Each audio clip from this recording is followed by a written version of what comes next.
Sadiq Khan, the worst mayor of London, he has an underlying agenda, and now he has a diagnosis. He has the audacity to call it the outrage economy. Even with his extreme conflict of interests, and with his blatant Islamic loyalty over British interests, Kahn claims social media companies are profiting from spreading lies and division. This, he argues, fuels anger and even leads to real-world violence. This is a disgraceful attempt at silencing the British public and further destroying Britain while also supporting Islamic agendas. He is unfit for office. The fact is, his religious choice gives him extreme bias and therefore unable to make decisions impartially. Kahn is pushing for censorship of free speech. He wants stronger government action. He wants to effectively control the nation's narrative. He calls for a central body to fight so-called online disinformation. Who will decide what is classified as disinformation? As we know, mainstream media has consistently been conditioned and controlled. They are corrupted and untrustworthy.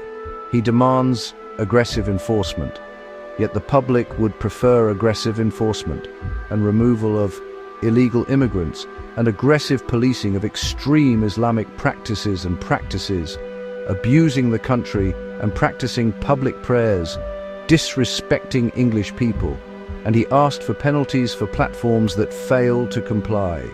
Kahn is right to identify a problem. Only the problem is not free speech, it's Islam and its poisonous nature. Disinformation is a corrosive force in our society. Kahn is at the forefront of this problem.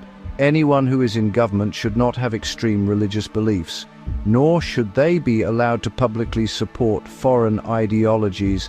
His proposed cure is deeply misguided. He is not for Britain or the British people. He is dangerous, he is part of the problem, and his remedy is a Trojan horse. He is a part of the Islamic disease that is spreading across our nation. He is compromised by the evil he claims to treat. The mayor is a plant, an Islamic infiltrator who has created a political plan built on a series of flawed assumptions.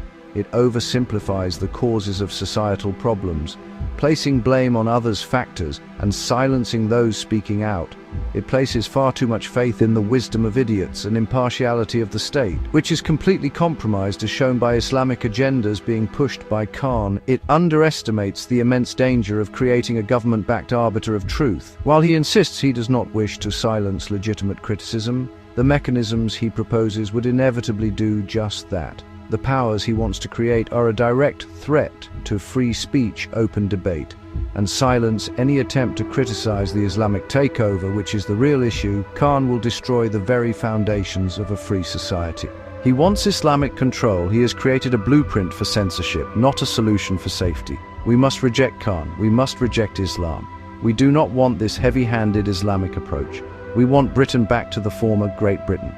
The debate over online content is one of the most critical of our time. We cannot afford to let our voices be silenced by foreign invaders and alien religions control the population. It is easy to reach for the blunt instrument of state power when faced with online behavior, highlighting the ugly truth and nature of Kahn's people and his beliefs. It feels like abuse of power. It feels like a decisive, strong response. It feels like you're trying to silence the truth. Kahn has another agenda. He supports the wrong response. He supports Islam, this, granting politicians and bureaucrats the authority to decide what is true, whose truth, and what is false. False to who? It is laughable, but not because it's funny. It's not. It is a perilous step and should be condemned.